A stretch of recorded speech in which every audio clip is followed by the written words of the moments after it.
इन दिनों शीर्ष स्तर की परीक्षाएं लगातार विवादों के घेरे में आ रही हैं। एक बार फिर एनटीए पर सवाल उठे हैं।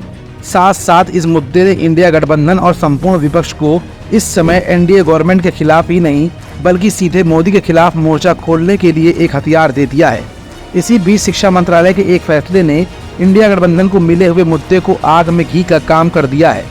शिक्षा मंत्रालय ने राष्ट्रीय परीक्षा एजेंसी एनटीए की आयोजित यूजीसी नेट परीक्षा रद्द करने का आदेश देकर मामले की जांच केंद्रीय अन्वेषण ब्यूरो सीबीआई को सौंप दी है। मंत्रालय का ये फैसला मेडिकल प्रवेश परीक्षा एनईईटी राष्ट्रीय पात्रता सह प्रवेश परीक्षा में कथित अनियमितताओं को लेकर उपजे बड़े विवाद के बीच आया है और अब ये मुद्दा सुप्रीम कोर्ट जा पहुंचा है। वहीं यूजीसी एनईईटी परीक्षा रद्द होने के बाद इस मामले पर समाजवादी पार्टी सपा के मुखिया अखिलेश यादव ने भाजपा पर हमला बोल दिया है। अखिलेश ने एक्स पर कहा कि और अब गड़बड़ी की खबर के बाद यूजीसी एनईईटी की परीक्षा भी रद्द कर दी गई है। भाजपा के राज में पेपर माफिया एक के बाद एक हर एग्जाम में धांधली कर रहा है। ये देश के खिलाफ किसी की बड़ी साजिश भी हो सकती है। पुलिस भर्ती की परीक्षा का पेपर लीक होगा तो कानून व्यवस्था नहीं सुधरेगी, जिससे देश प्रदेश में अशांति और अस्थिरता बनी रहेगी।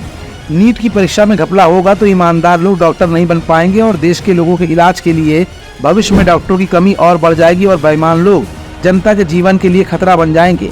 यूजीसी नेट परीक्षा न होने से पहले के शिक्षकों की जो कमी चल रही थी उसमें और भी ज्यादा इजाफा होगा।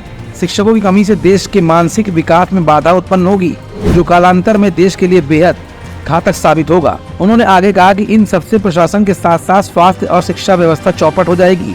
ये हमारे देश के शासन प्रशासन और देश के मानव संसाधन के विरुद्ध कोई बहुत बड़ा षड्यंत्र भी हो सकता है, जिसके दूरगामी नकारात्मक परिणाम निकलेंगे। इसीलिए कोर्ट की निगरानी में इसकी कठोर जांच हो और दोषियों को कठोरतम सजा दी जाए और कोई भी अपराधी छोड़ा ना जाए, फिर वो चाहे कितना भी बड़ा क्यों ना हो या फिर उसके सिर पर सत्ता का हाथ ही क्यों ना हो। लोग कह रहे हैं कि जो भ्रष्ट लोग कोरोना के वैक्सीन में चुनावी चंदे के नाम पर पीछे से करोड़ों रुपए खा सकते हैं, वो भला परीक्षा प्रणाली को क्या छोड़ेंगे।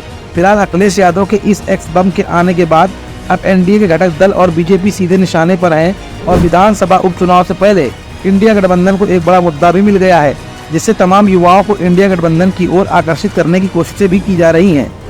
इंडियन न्यूज सर्विसेज INS के लिए केपी सिंह की स्पेशल रिपोर्ट। हमारा channel Indian news services INS like, share and subscribe करना ना भूलें। बेल आइकन पर बटन दबाएं और देखें लेटेस्ट खबरें INS पर। INS, हर भारतीय की आवाज।